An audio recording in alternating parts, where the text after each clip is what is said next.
Hey guys, so if you haven't been living under a rock, you probably heard about what happened with Trump and Zelensky the other day. Now, I don't usually venture too far into politics, but this whole situation seems kind of like internet drama, just blown out of proportion, and it kind of shows that even world leaders are pretty much the same thing as Discord trolls. So today we're going to be talking about what happened in Zelensky's major crash out at the White House and why him and JD Vance and Donald Trump got into a little bit of an argument. Now, you might ask me, why was Zelensky in the wrong? And we'll see in a minute when I play the clip, but I just want to preface it by saying that Zelensky, all he had to do was what every other leader of any nation that comes to the US and asks for money always does. All he had to do was sit there, smile, and not cause a problem during the press conference, sign the papers on the rare earth minerals deal, and then he would have been partway on his way to ending the war in Ukraine. However, Zelensky couldn't help himself and he wanted to get a moment in front of the press. He wanted a soundbite that he could play to make all the Europeans happy that he called out Trump and JD Vance. So he didn't stay quiet. He didn't do what everybody else does. He decided that he, despite being the one who has no power in the negotiation because he needs America's help, he decided that he was going to cause a little bit of a scene by arguing with them. And all he had to do was be quiet. So let's hear what happened and let's take a look at the argument that they had. I'm talking about the kind of diplomacy that's going to end the destruction of your country. Yes, but if you are Mr. not President, strong... Mr. President, with respect, I think it's disrespectful for you to come into the Oval Office and try to litigate this in front of the American media.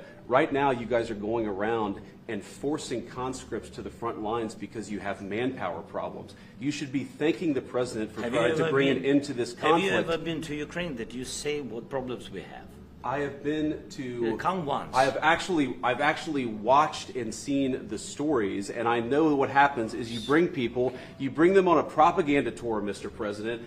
Do you disagree that you've had problems bringing people into your military? We have problems. And do you think that it's respectful to come to the Oval Office of the United States of America and attack the administration that is trying to prevent the destruction of your country? A lot of questions. Let's start from the beginning. Sure. First of all, during the war, everybody has problems. Even you, but you have nice ocean and don't feel now, but you will feel it in the future.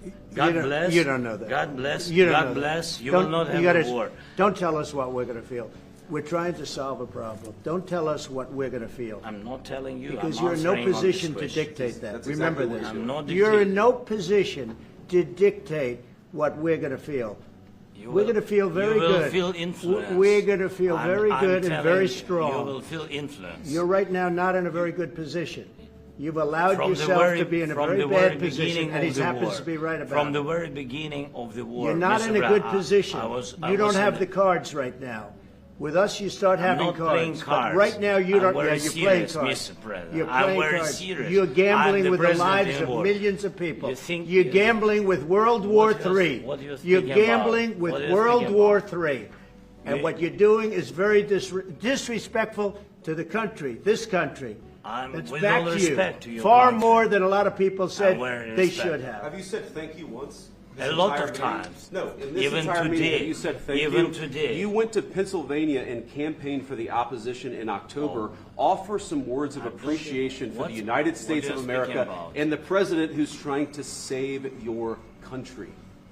Okay, so yeah, that was kind of an epic crash out. And now a lot of people have been saying, oh, it's Trump and JD Vance's fault. But it really isn't. I should mention that this small clip here was actually part of like a 40-minute, 50-minute long press conference. And for most of the press conference, they were all very friendly. Trump said, oh, we love Ukraine. We're going to send Ukraine more and more supplies. We're going to help them out. We're going to end the war. But then for some reason, Zelensky decided that he wanted to argue. And all he had to do, like I said before, is just stay quiet. When you think of like Netanyahu, whenever he comes to the White House, do you have any idea how much Netanyahu from Israel must have hated Biden's guts? But he did not care. Every time he came to the White House, he was professional, he was nice, he smiled, he didn't cause a scene. And that's because Netanyahu, for all of his faults, and trust me, there's more than a few, he knew how to be a politician. He knew that when you're the one who's asking for something, you don't get to bite the hand that's feeding you. Zelensky decided that he wanted to bite the hand that feeds him and went after the President of the United States.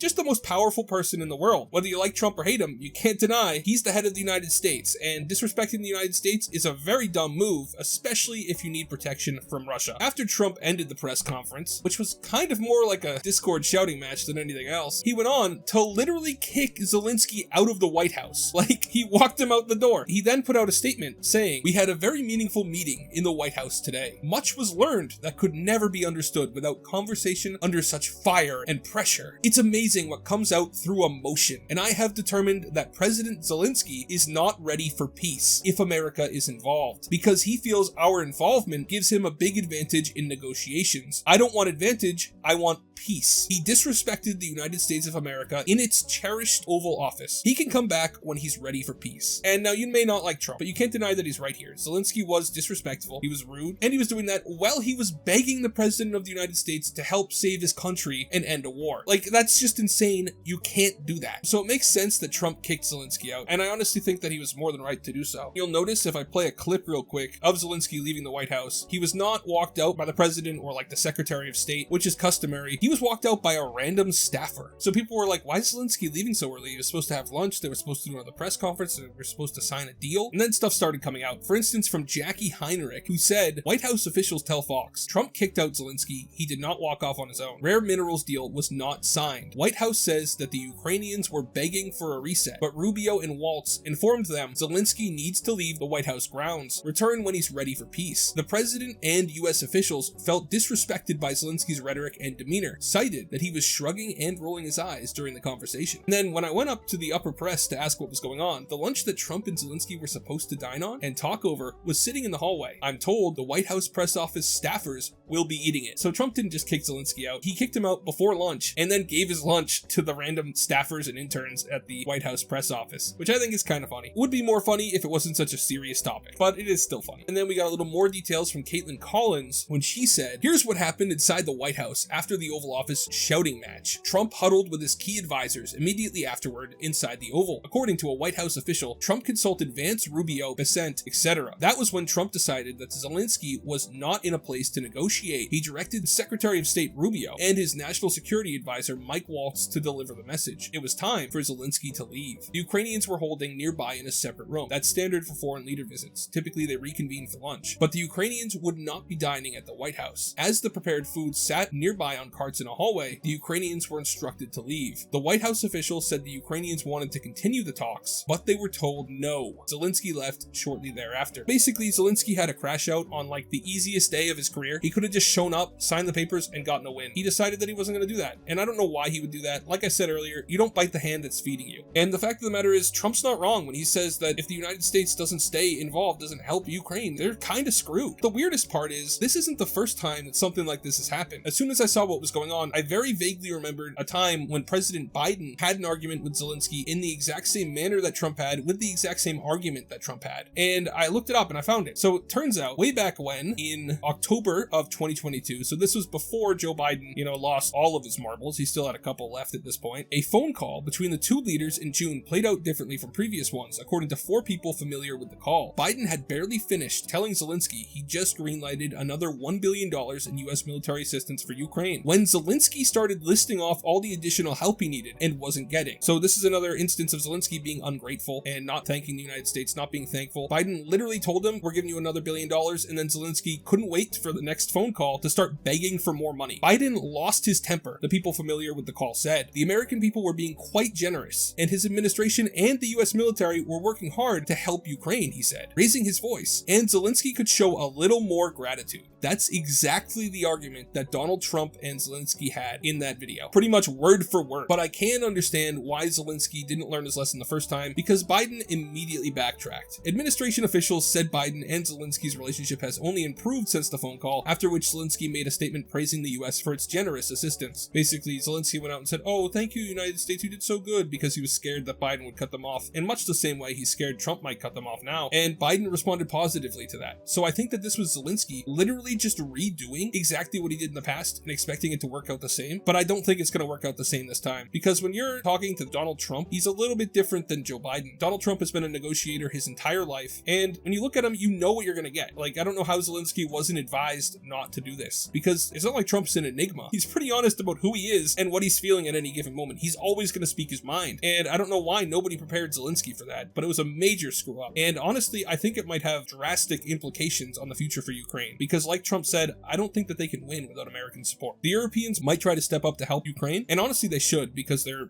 closer, and Ukraine falling would have a much bigger effect on them than it would on us. But with the state of the European militaries, I don't think that they could do anything really that useful. So I don't know, what do you guys think? Did you enjoy this video, even though it's a little different from what I normally do? Let me know in the comments, and let me know what you think about this whole situation. Who do you think was in the right? Are you with me and think that Zelensky was in the wrong and the United States was in the right? Or do you think that Zelensky should be allowed to disrespect the United States, while at the same time begging us for money like a panhandler on the side of the street? Let me know in the comments. Thank you so much for watching all the way till the end. Remember to like and subscribe. Have a great day, and God bless you.